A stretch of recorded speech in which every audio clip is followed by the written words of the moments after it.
राम सेतु के निर्माण में समस्त वानर सेना ने सहायता की, लेकिन बताया जाता है कि इस सेतु के निर्माण में नल और नील की भूमिका अहम मानी जाती है। पौराणिक मान्यताओं के अनुसार नल और नील भगवान विश्वकर्मा के वानर पुत्र माने गए हैं। बताया जाता है कि नल और नील को मिले श्राप के कारण ही राम सेतु निर्माण का कार्य संभव हो सका था। जानते हैं नल और नील को क्या श्राप मिला था और उनके श्राप के प्रभाव से कैसे राम सेतु निर्माण का काम संभव हो सका। इससे पहले सनातन संस्कृति से जुड़ी ऐसे ही अपडेट के लिए please visit and subscribe to Khatu Sai को अड्डा। तो वीडियो पसंद आए तो प्लीज लाइक कर दीजिएगा। चित्र कथाओं में कहा गया है कि नल और नील अपने बाल्यकाल में ऋषियों और मुनियों को बहुत तंग करते थे। अक्सर उनकी पूजा से जुड़ी सामग्री और मूर्तियों को उठाकर समुद्र में और नदियों में फेंक देते थे। इन दोनों बच्चों से परेशान होकर ऋषि मुनियों ने तंग आकर उन्हें श्राप दिया। इसके बाद जो भी चीज ये पानी में फेंकेंगे वो डूबेगी नहीं।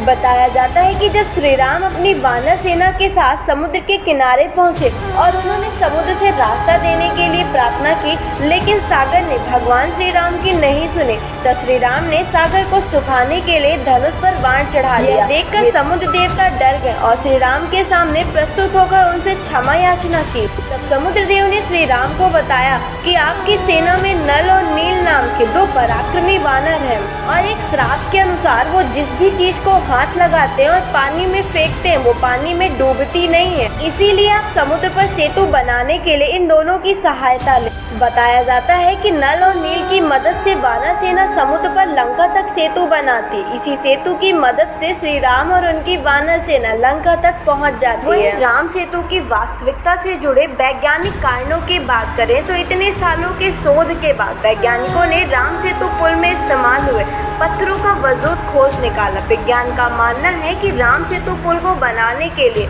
जिन पत्थरों का इस्तेमाल हुआ था वो कुछ खास प्रकार के पत्थर हैं जिन्हें प्यूमाइस स्टोन कहा जाता है। दरअसल ये पत्थर ज्वालामुखी के लावा से उत्पन्न होते हैं। जब लावा की गर्मी वातावरण की कम गर्म हवा या फिर पानी से मिलती है तो वो खुद को कुछ कणों में बदल लेती। कई बार ये कण एक बड़े पत्थर को निर्मित करते और इसीलिए वैज्ञानिकों का मानना है कि राम सेतु में जिन पत्थरों का इस्तेमाल किया गया वो छिद्रदार है। इसीलिए जब उन्हें पानी में डाला जाता है तो वो पानी में डूबने की वजह फ्लोटिंग यानी कि तैरना शुरू कर देते हैं। लेकिन फिर कुछ समय के बाद वैज्ञानिकों ने अपने खुद के दावे को खारिज कर दिया, क्योंकि रामेश्वरम के आसपास कहीं भी कभी भी कोई ऐसा ज्वालामुखी विस्फोट हुआ ही नहीं है।